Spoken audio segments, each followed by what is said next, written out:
فرديناند ليسيبس. تمر اليوم الذكرى 19 بعد 200 على ميلاد فرديناند ليسيبس.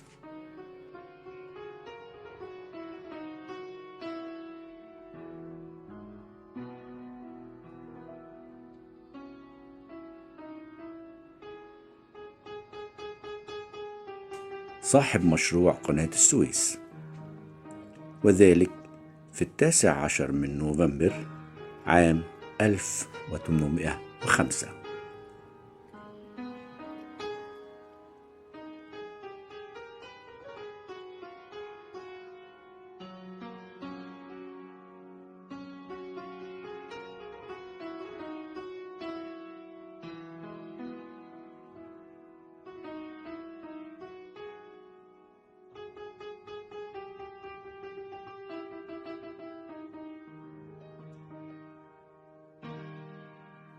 وهو سياسي فرنسي درس مشروع توصيل البحر الأحمر بالبحر المتوسط لفترة طويلة،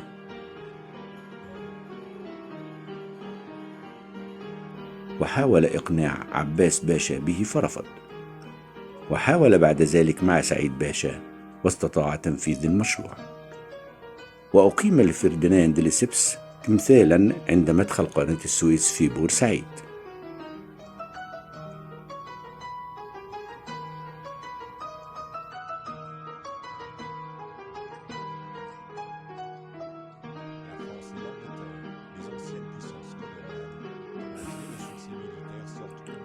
والذي أطاح به رجال المقاومة الشعبية عقب رحيل جنود العدوان الثلاثي على مصر عام 1956.